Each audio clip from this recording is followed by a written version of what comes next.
نحمده ونصلي ونسلم على رسوله الكريم اما بعد اعوذ بالله من الشيطان الرجيم بسم الله الرحمن الرحيم ان الله يحب المحسنين صدق الله العظيم اللهم صل على سيدنا محمد وعلى آل سيدنا محمد وبارك وسلم۔ اللہ رب العزت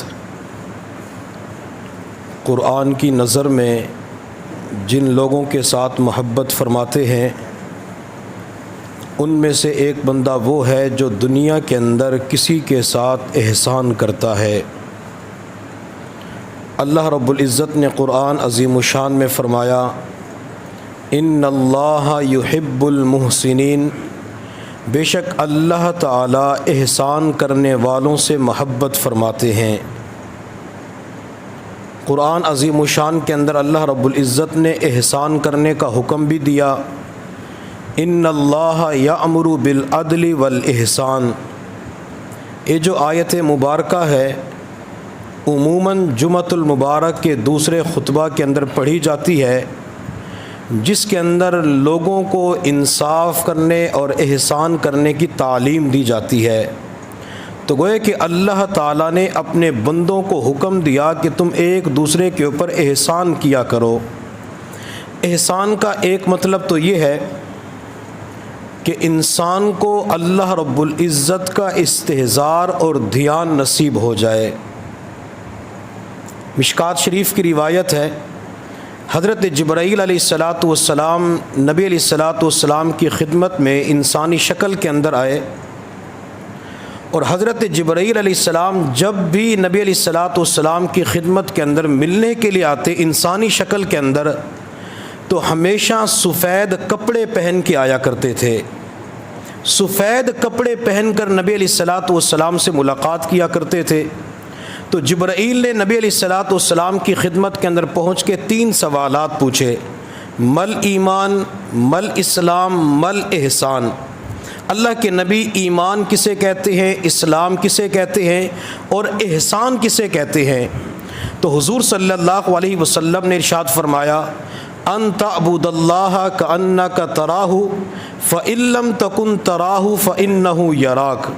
تم اللہ تعالیٰ کی عبادت ایسے کرو گویا کہ تم اللہ کو دیکھ رہے ہو۔ اگر تمہاری کیفیت نہیں بنتی تو یہ سمجھو کہ اللہ مجھے دیکھ رہا ہے۔ اگر کسی انسان کو عبادات کے اندر، معاملات کے اندر، اخلاقیات کے اندر، معاشرت کے اندر، مسجد، مدرسہ، باہر کے ماحول کے اندر اگر یہ کیفیت نصیب ہو جاتی ہے کہ اللہ مجھے دیکھ رہا ہے، تو اس بندے کو احسان والی کیفیت نصیب ہو جاتی ہے۔ اور خانقاہوں کے اندر مشائخ اپنے مریدین کو یہی سکھاتی ہیں۔ ہمارے سلسلہ عالیہ نقشبندیہ کے اندر جو 5 معمولات ہیں ان میں ایک معمول وقوف قلبی کا ہے کہ چلتے پھرتے، اٹھتے بیٹھتے، کھاتے پیتے یہ دھیان رکھو کہ اللہ تعالیٰ مجھے دیکھ رہا ہے۔ سلسلہ چشتیہ اور قادریہ کے اندر باقاعدہ یہ سبق دیا جاتا ہے، اللہ حاضری اللہ ناظری، کہ اللہ تعالیٰ میرے ساتھ ہے، اللہ ہر جگہ موجود ہے، اللہ مجھے دیکھ رہا ہے۔ جس بندے کو اللہ کے استحضار کی کیفیت نصیب ہو جاتی ہے تو اس بندے کے لیے گناہوں سے بچنا آسان ہو جاتا ہے۔ احسان کا دوسرا معنی اپنے اعزاء اقرباء کے ساتھ، دوست احباب کے ساتھ، رشتہ داروں کے ساتھ، والدین کے ساتھ اچھائی کا معاملہ کرنا۔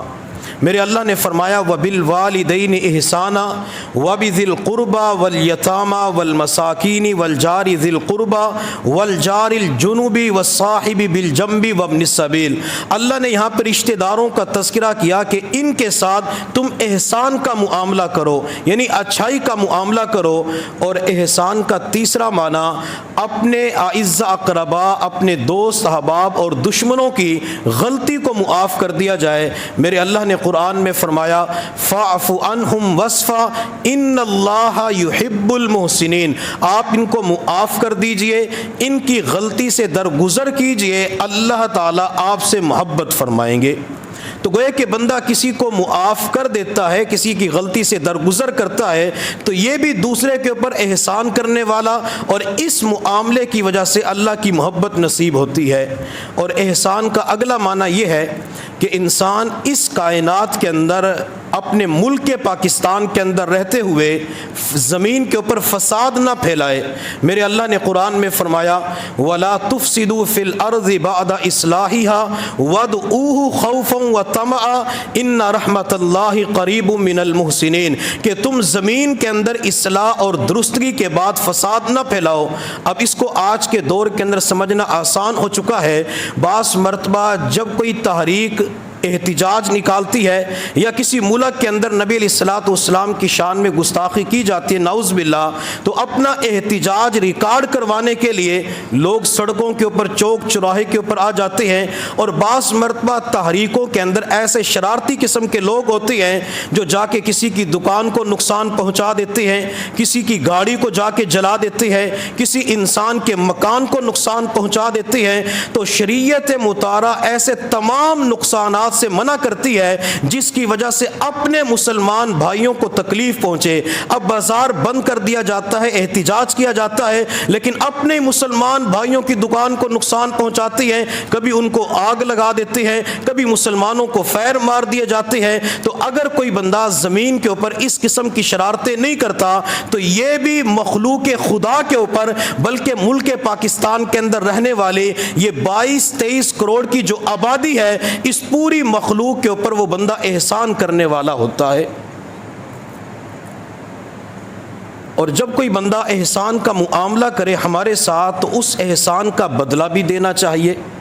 حضور صلی اللہ علیہ وسلم نے ارشاد فرمایا من لم یشکر الناس لم یشکر اللہ، جو لوگوں کا شکریہ ادا نہیں کرتا وہ اللہ کا بھی شکریہ ادا نہیں کر سکتا۔ یعنی اگر انسان کے ساتھ احسان کا معاملہ ہوتا ہے، کوئی نیکی کی جاتی ہے، کوئی بھلا کیا جاتا ہے، کوئی غلطی کو معاف کیا جاتا ہے، اب اس کا حق یہ بنتا ہے کہ اس احسان کا بدلہ دیا جائے۔ اب احسان کا بدلہ کیسے دے سکتے ہیں؟ حضور صلی اللہ علیہ وسلم نے ارشاد فرمایا اگر کسی بندے کے ساتھ نیکی کی جاتی ہے تو اگلے بندے کو چاہیے کہ وہ بھی اس کے ساتھ نیکی کا معاملہ کرے۔ اگر وہ اس کے ساتھ نیکی کا معاملہ نہیں کر سکتا تو اپنے دوست احباب کی محفل کے اندر بیٹھ کر نیکی کرنے والے کی تعریف کر دے تو یہ بھی احسان کا بدلہ ہوتا ہے۔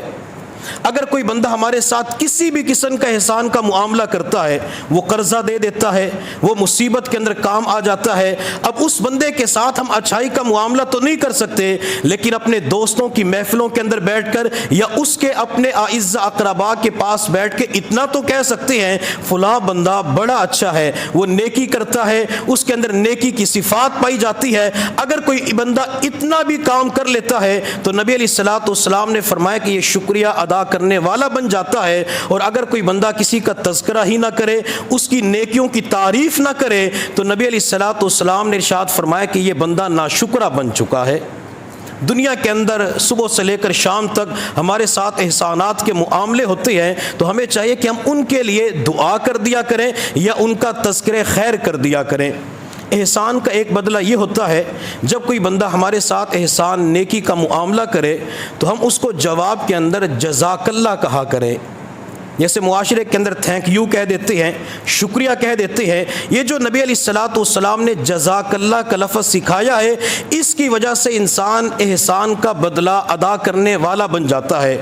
میرے پیر و مرشد فرماتے ہیں بیرون ملک کے اندر مجھے کسی سکول کے اندر جانے کا موقع ملا، وہاں پہ مسلمان بچے بھی تھے اور غیر مسلم بچے بھی تھے۔ میرے پاس اس وقت کچھ ٹافیاں تھی تو میں نے سوچا کہ بچوں کے اندر ٹافیاں تقسیم کر دیتا ہوں، تو میں نے بچوں کو ایک لائن کے اندر کھڑا کیا اور کہا کہ ایک ایک بچہ میرے پاس آئے، ٹافی لے کے اپنی جگہ پہ چلا جائے۔ حضرت فرماتے ہیں کہ جو غیر مسلم بچے تھے، جب بھی میں کوئی ٹافی اس بچے کو پکڑاتا تو بچہ فوراً کہتا تھینک یو تھینک یو، شکریہ ادا کر رہا تھا۔ وہ سارے غیر مسلم بچے چلے گئے اپنی جگہوں کے اوپر۔ جب مسلمانوں کے بچے آئے، وہ تقریباً 30-35 کے قریب تھے، ان 30-35 بچوں کے اندر ایک بچہ بھی ایسا نہیں تھا جو ٹافی لینے کے بعد صرف اتنا کہہ دے تھینک یو جزاک اللہ۔ تو حضرت فرماتے کہ اس دن پتہ چلا کہ جو تعلیم نبی علیہ السلام نے ہمیں دی تھی، ہم نے اس تعلیم کو چھوڑ دیا، وہ جملے وہ چیزیں اپنے بچوں کو یاد نہ کروائی اور انہی تعلیمات کو کو غیروں نے اپنا لیا ہے۔ ہمیں کوئی بندہ احسان کرتا ہے فوراً کہیں جزاک اللہ، یا اگر کوئی بندہ ہمارے سامنے جزاک اللہ کا لفظ کہتا ہے تو اس کا ایک طریقہ نبی علیہ الصلوۃ والسلام نے یہ بتایا کہ انسان اس کو پھر دعا دے دے وَإِيَّاكُمْ، کہ اللہ آپ کو بہترین بدلہ عطا فرمائے۔ کبھی بارک اللہ کہہ کے جواب دے دیا کرے کہ اللہ تعالیٰ آپ کو برکت عطا فرمائے۔ اور یہ جملہ گھر کی مستورات کو بھی سکھائیں کہ جب ماں بیٹی کا معاملہ آئے تو خواتین اس وقت جزاک اللہ کا لفظ استعمال کریں۔ مرد حضرات کاف کے اوپر زبر پڑھیں گے، اور خواتین آپس کے اندر جب شکریہ ادا کریں گے تو کاف کے نیچے زیر پڑھیں گے۔ اگر وہ جزاک اللہ کا لفظ استعمال کر لیتی ہے تو گھر کی چار دیواری کے اندر نبی علیہ السلام کی سنت کے اوپر عمل ہو جائے گا۔ وہ ایک لطیفہ یاد آیا، کسی مولانا صاحب کے پاس کوئی خاتون آئی، اس خاتون نے آ کے کہا کہ حضرت میرا فلاں لڑکے کے ساتھ ناجائز تعلق بن چکا ہے، میں اس سے محبت کرتی ہوں، اس سے بات چیت بھی کرتی ہوں، اس سے ملنے کو جی چاہتا ہے، تو کیا ایسا کرنا ٹھیک ہے؟ کوئی غلط کام تو نہیں ہے؟ تو مولانا صاحب فوراً جلال میں آئے، استغفر اللہ نعوذ باللہ، آپ سیدھی جہنم کے اندر جاؤ گی۔ عورت بیچاری ڈر گئی۔ تھوڑی دیر کے بعد اس نے کہا مولانا اگر میں آپ سے پیار کروں تو اس نے کہا ماشاء اللہ جزاک اللہ، جنت میں جانا چاہتی ہو؟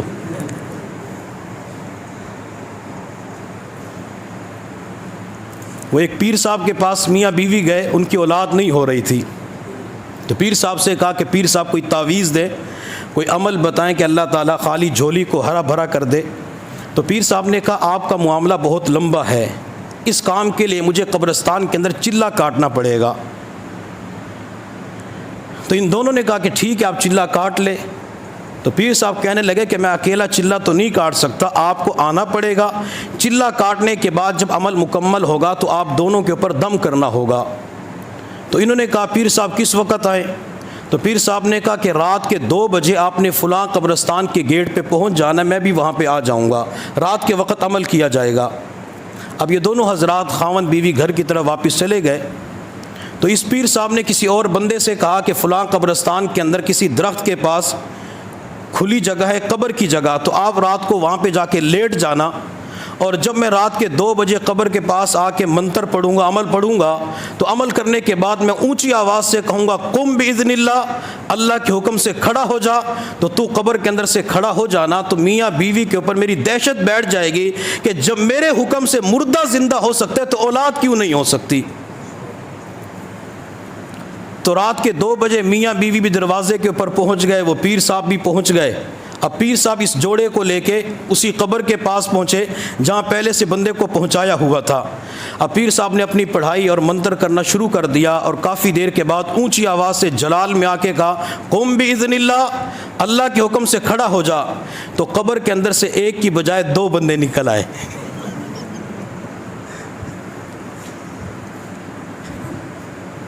جب قبر سے 2 بندے نکلے تو میاں بیوی نے دوڑ تو لگانی تھی، پیر صاحب نے بھی دوڑ لگا دی۔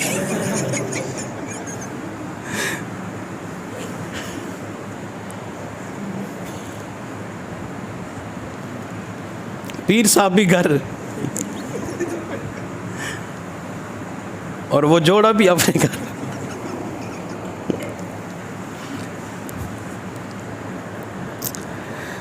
جب اگلا دن ہوا تو پیر صاحب نے اس بندے کو بلایا جس کو قبر کے اندر لیٹنے کے لیے بھیجا تھا۔ پیر صاحب نے کہا میں نے آپ سے کہا تھا کہ آپ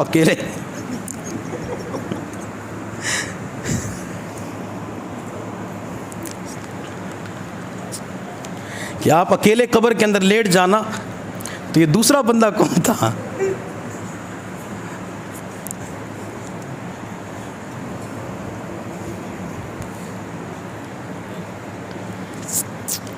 تو اس نے کہا پیر صاحب رات کا وقت، قبرستان، اندھیرا، پھر قبر کے اندر لیٹنا، مجھے تو ڈر لگ رہا تھا۔ آپ نے مجھے کہا تھا کہ لیٹنے کے 2000 روپے دوں گا، تو میں نے کسی اور بندے کو تیار کیا کہ 1000 لے لینا، میرے ساتھ قبر میں لیٹ جاؤ۔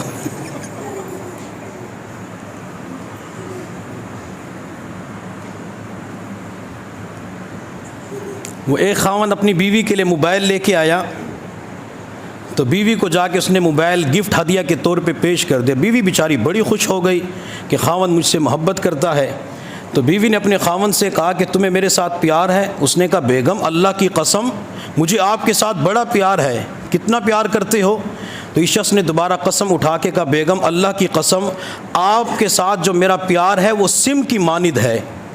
موبائل کے اندر جو سم ہوتی ہے، اب بیوی بڑی خوش ہو گئی کہ سم کے بغیر موبائل نہیں چلتا، تو لہٰذا میرے بغیر اس کی زندگی نہیں چل سکتی، اور خاوند بڑا خوش تھا کہ موبائل کے اندر 4 سمیں آتی ہیں۔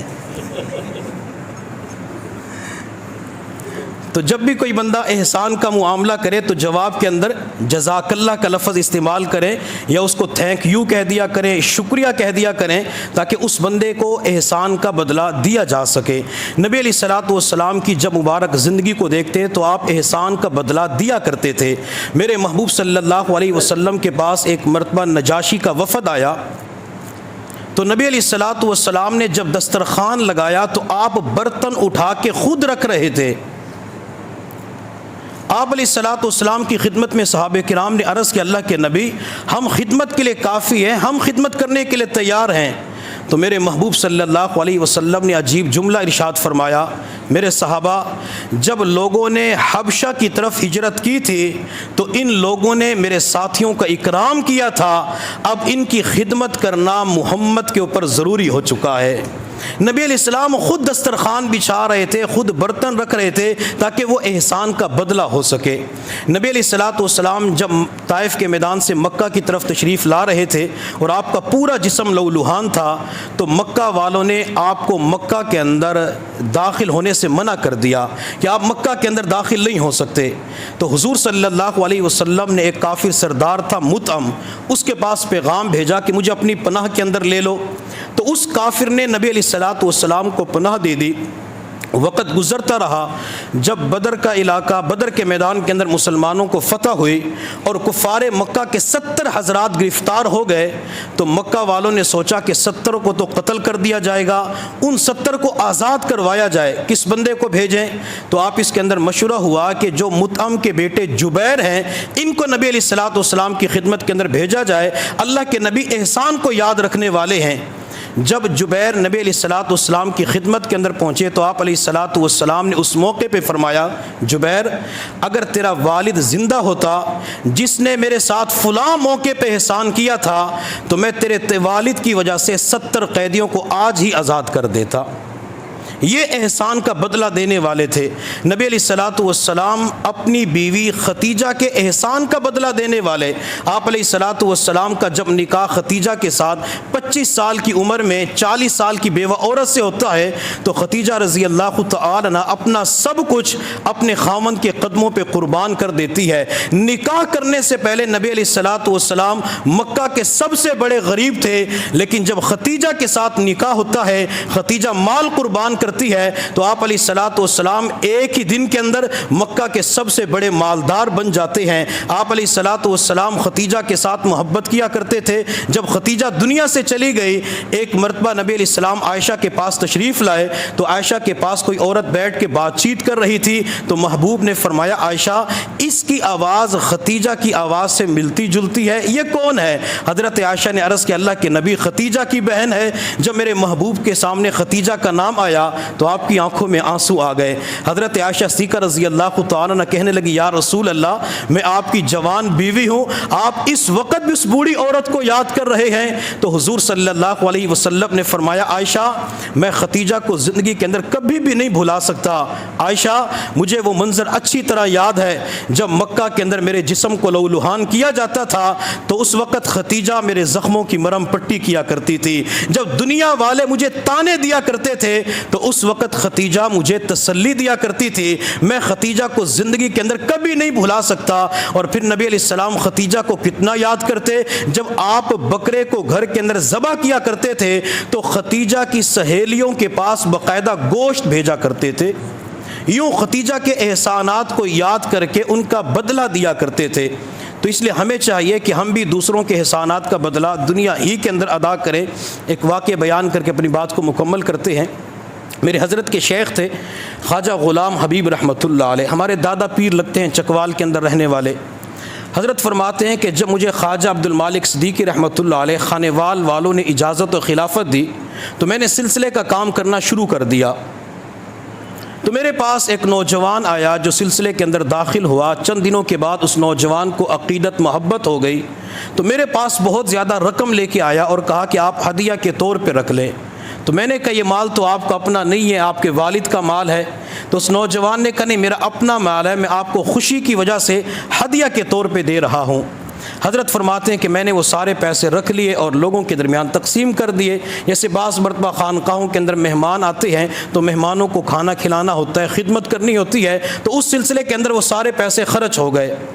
جب اس نوجوان کے والد کو پتہ چلا کہ میرے بیٹے نے اتنی زیادہ رقم ان کو جا کے دی ہے, تو والد حضرت کے پاس آئے اور آ کے کہنے لگا کہ میرے بیٹے نے آپ کو جو رقم دی ہے وہ مجھے واپس کریں. اب یہ بندے کے لیے بڑے دکھ کی بات ہوتی ہے جب کسی کو ہدیہ دیا جائے اور وہ استعمال کر لے پھر ان سے مانگا جائے. حضرت فرماتے ہیں کہ پیسہ تو میرے پاس تھا نہیں, غربت کا زمانہ تھا, تنگ دستی تھی, تو میں نے کہا کہ میرے پاس اس وقت پیسے نہیں ہے, جب آ جائیں گے تو آپ کو دے دوں گا. اس نے کہا کہ مولوی ایسے ہوتے ہیں, پیر ایسے ہوتے ہیں, مال کے پجاری, جو کچھ اس کی زبان میں آئے تو حضرت کو کہہ دیا. حضرت خاموش ہو گئے. چند دن گزرے تو حضرت فرماتے ہیں کہ میں اپنے شیخ کو ملنے کے لیے خانے وال گیا تو وہ بندہ خانقاہ کے اندر اسی وقت آ گیا. گویا کہ میرے پیچھے پیچھے آ رہا تھا. تو مجھے اس وقت بڑا ڈر لگا کہ آج میرے شیخ کو میری شکایت لگائی جائے گی. جب شیخ تک میری شکایت پہنچے گی تو شیخ مجھ سے ناراض ہو جائیں گے, میں اپنے حضرت کو کیا جواب دوں گا. چنانچہ اس بندے نے آ کر خواجہ عبد المالک صدیقی رحمۃ اللہ علیہ کو شکایت لگائی. تو حضرت نے فرمایا کہ ابھی تو میں مسکین پور شریف جا رہا ہوں, جب وہاں سے واپس آؤں گا تو آپ کا قرضہ لوٹا دیا جائے گا. خواجہ غلام حبیب رحمۃ اللہ علیہ فرماتے ہیں کہ مجھے حضرت نے بلایا تو میں نے ساری کارگزاری سنا دی. حضرت نے فرمایا کہ میں مسکین پور جا رہا ہوں تو آپ میرے ساتھ سفر پہ چلو. فرماتے ہیں کہ میں سفر پہ چلا گیا, مسکین پور شریف پہنچے. یہ مسکین پور جتوئی کے علاقے کے اندر ایک خانقاہ ہے جہاں پہ حضرت خواجہ فضل علی قریشی رحمۃ اللہ علیہ مدفون ہیں. یہاں پہ ایک بات اور سن لیں, خواجہ غلام حبیب رحمۃ اللہ علیہ ایک مرتبہ خواجہ فضل علی قریشی رحمۃ اللہ علیہ کی خدمت میں حاضر ہوئے اور ان کو جا کے ہدیہ پیش کیا. تو حضرت نے پوچھا یہ کیا؟ خواجہ غلام حبیب نے عرض کیا حضرت آپ ان پیسوں کے ساتھ حج کر لیجئے, میری طرف سے حج کر لیں. تو خواجہ فضل علی قریشی رحمۃ اللہ علیہ نے عجیب انداز کے اندر ایک جملہ ارشاد فرمایا کہ یہ کالا کتا اس پاک دیس کے اندر کیسے جا سکتا ہے, یہ کالا کتا اس پاک دیس کے اندر کیسے جا سکتا ہے, میرے تو کچھ عذر ہیں, میں حج کے سفر پہ نہیں جا سکتا, آپ یہ پیسے اپنے پاس رکھ لیں, آپ خود حج کر لیں. تو مرشد عالم خواجہ غلام حبیب رحمۃ اللہ علیہ فرماتے ہیں کہ حضرت نے وہ پیسے مجھے واپس دے دیے. تو ایک وقت تھا کہ حضرت کے پاس اتنا مال پیسہ ہوتا تھا کہ آپ حج کے لیے دوسروں کو پیسے دیا کرتے تھے, لیکن یہ وقت آیا تو آپ اس کو قرضہ ہی نہ دے سکے. تو خواجہ عبد المالک صدیقی رحمۃ اللہ علیہ مسکین پور خانقاہ کے اندر پہنچے تو وہاں پہ خواجہ فضل علی قریشی رحمۃ اللہ علیہ کی قبر کے پاس بیٹھ کے مراقبہ کیا. جب مراقبہ کر کے فارغ ہوئے تو خواجہ غلام حبیب کو بلا کے فرمایا غلام حبیب, مراقبے کے دوران کشفاً میری خواجہ فضل علی قریشی کے ساتھ ملاقات ہوئی اور انہوں نے مجھے فرمایا عبد المالک اس وقت غلام حبیب مقروض ہے اور انہوں نے میرے ساتھ ایک احسان کیا تھا, میں آپ کو حکم دیتا ہوں کہ غلام حبیب کا قرضہ ادا کر دو. مشائخ نسبتوں کا بھی لحاظ رکھتے ہیں, نسبتوں کی بھی لاج رکھتے ہیں, گویا کہ کشفاً ان سے فرما دیا کہ قرضہ آپ نے ادا کرنا ہے. تو پھر خواجہ عبد المالک صدیقی رحمۃ اللہ علیہ نے فرمایا غلام حبیب پریشان نہ ہو, آپ کا قرضہ آپ کا شیخ خود ادا کرے گا. تو یہ حضرات ہوتے تھے جو مرنے کے بعد بھی خواب کے اندر آ کے مراقبات کے اندر آ کے احسان کا بدلہ بتایا کرتے تھے تاکہ دنیا ہی کے اندر احسان کا بدلہ دیا جا سکے. اللہ رب العزت کی بارگاہ میں دعا ہے کہ اللہ تعالی ہمیں دوسروں کے ساتھ احسان کا معاملہ کرنے کی توفیق عطا فرمائے. اگر ہمارے ساتھ احسان ہو تو اللہ تعالی بدلہ دینے کی توفیق عطا فرمائے. الحمدللہ رب العالمین والعاقبۃ للمتقین والصلاة والسلام علی سیدنا محمد وآلہ واصحابہ اجمعین. ربنا آتنا فی الدنیا حسنۃ وفی الآخرۃ حسنۃ وقنا عذاب النار. وصلی اللہ تعالی علی خیر خلقہ محمد وآلہ واصحابہ اجمعین برحمتک یا ارحم الراحمین.